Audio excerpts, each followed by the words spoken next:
India was a rural country. People lived in a caste society, rigid rules.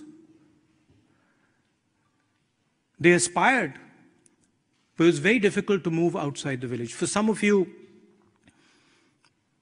who haven't been to an Indian village, I can give you a little bit of a description. Most Indian villages are divided along caste lines. If you're a lower caste person, or if you were a lower caste person, for example, 70 years ago, you couldn't drink water from the village well. In certain spaces, certain villages, if your shadow fell on an upper caste person, the upper caste person would go and have a bath. And for all practical purposes, if you were from a lower caste or a backward caste, you pretty much had no mobility in the village. Forget about the country. 70 years ago, something beautiful happened in my country. We got independence, and we started a journey. A transition from a rural India to an urban India, a transition of imagination, a transition in the way India viewed itself, a transition in vision. And India, which had not been moving for a long time, had been static, had been isolated, started to wake up.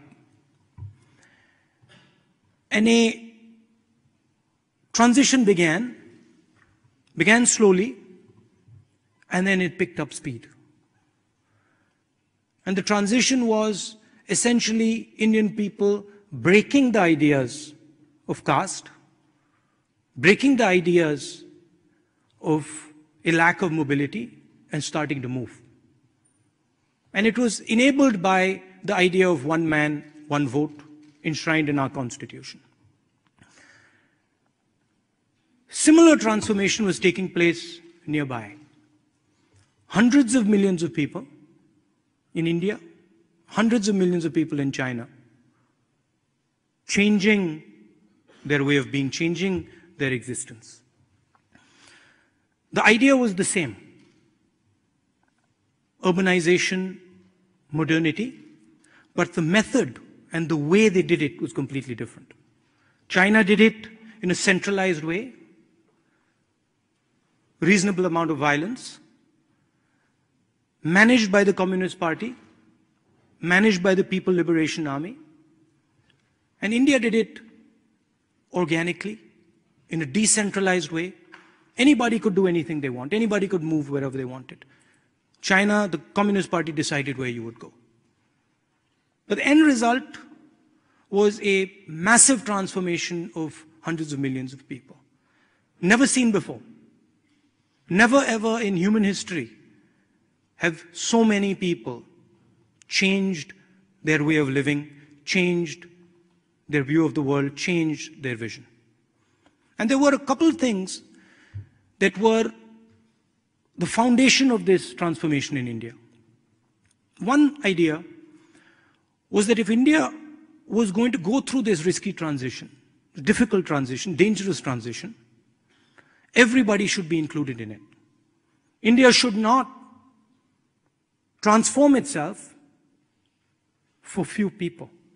India should not transform itself for just one community or one group of people. India should transform itself for every single Indian. Every single Indian should be able to aspire. Many languages spoken in my country, many, many different states, different cultures, different ideas. We wanted all of them to be included in this sort of awakening, or in this transformation. The second idea was that this transformation would mean different levels of risk for different people. So poor people would face a higher risk in this transformation. They would have to make a much bigger change. They would have to move from a village to a city. The risks were much bigger. Certain communities, certain groups of people would struggle. Certain groups of people would require a cushion, maybe some help. Dalit communities, lower caste communities, tribal communities, minorities. So the idea was that as we transformed, the government should support its people, should help its people smoothen this traumatic transition, this traumatic change. So the government, pretty much all governments, until the last one, this one, 2014, Narendra Modi government, followed these two ideas very, very strongly.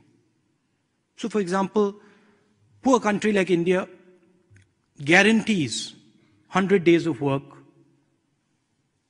to all its poor people. It's called the Guaranteed Employment Scheme. You can be anybody, any religion, you can speak any language. If you live in India, you're a poor person, you get 100 days of guaranteed employment. Right to food. Every single Indian person has the right to food. The state helps give them food, doesn't allow them to go hungry. The right to information. Doesn't depend on your religion.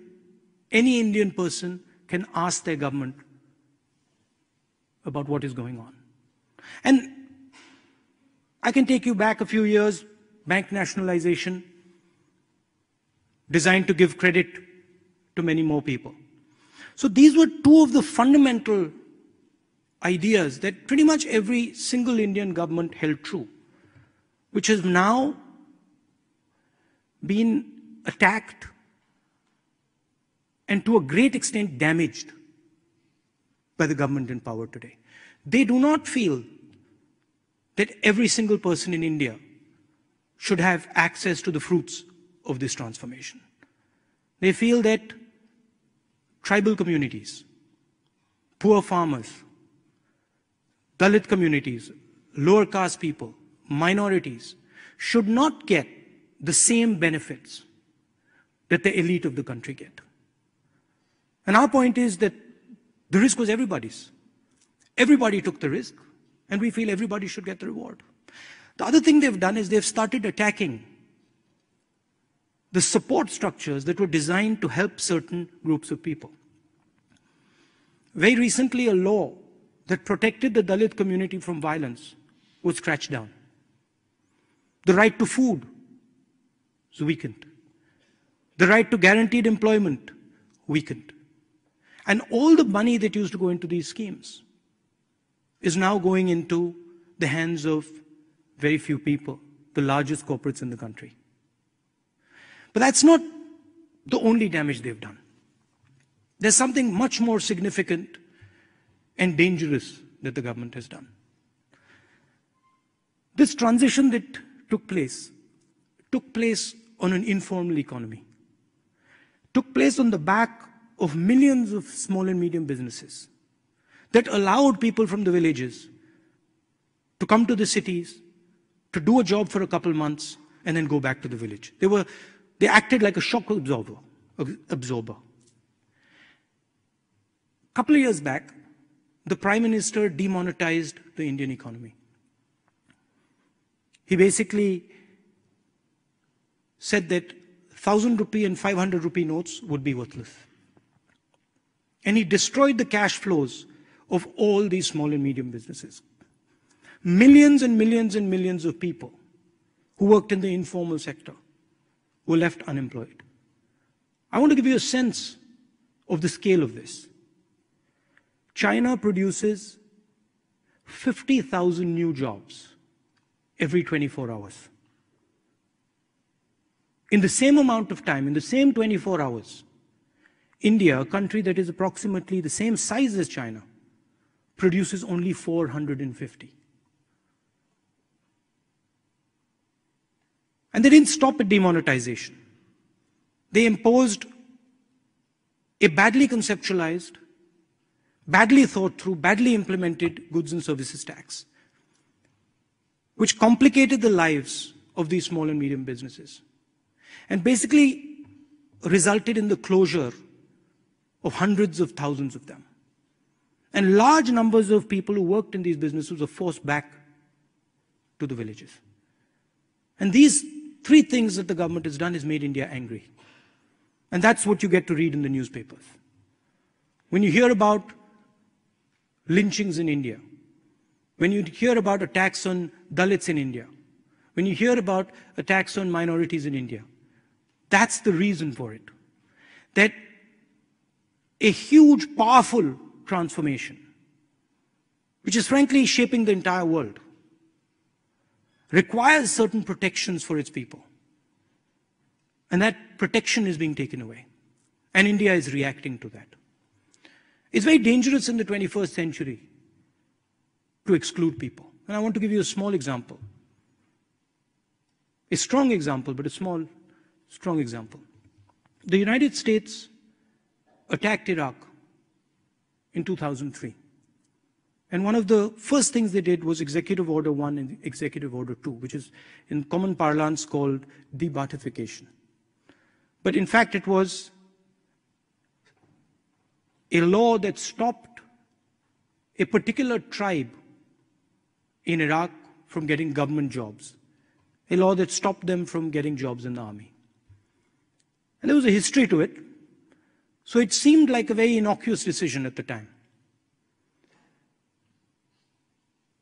It took the United States a couple months to defeat Saddam Hussein's army. Hardly any Americans died. Very limited number of soldiers died. Few months after the invasion, the network that was excluded from jobs in Iraq, the Tikriti tribal network, linked up with the cell phone network in Iraq and with the network of artillery shells that were left in the villages. And you got an insurgency that fought the United States and caused massive casualties to the Americans. And it didn't end there. That insurgency slowly entered empty spaces. It entered the empty space in Iraq. It entered the empty space in Syria. And then it connected with the global internet to form the horrific idea called ISIS. And I'm explaining this because if you don't give people a vision in the 21st century, somebody else will give them one. And that is the real risk of excluding large numbers of people from our development processes. Every country faces this risk. If you don't embrace people, if you don't give people a vision, somebody else is going to do it. And that vision might not be a vision that is good for you or good for the world. I want to end by telling you about a conversation I had many years ago with the ex-Defense Secretary, Robert McNamara, which has stayed in my mind. He had come to India and I asked him, what was your experience in the Vietnam War? What was your takeaway from the Vietnam War? And he said to me, you know, Rahul, during the war we used to talk to the Vietnamese. I used to talk to the Vietnamese generals. And we spent a lot of time talking to them. But we never listened to each other. It was only after the war, when I met those same generals, that I realized that what they were telling us was not what we were hearing. And what we were telling them was not what they were hearing. And he said that I wish that we had listened to them during the war. We would have saved many, many lives. And I think that's what is important in the 21st century. You can disagree with somebody. But in a connected world, you have to listen to what they're saying, where they're coming from. As I said recently, hate is a choice. I can fight you, I can take you on, I can compete with you, but hating you is something that I actively have to choose to do. And I think hate is a dangerous thing in a connected world. So what we do in India and the Congress Party, we work with our people, we bring them together, we try and carry as many of them as possible in this transition. And we find that when you actually go and listen to people, and they might be very different than you, they might have a different cultural background than you, they might speak a different language. But when you actually start listening to people and try to understand where they're coming from, you can get a hell of a lot done.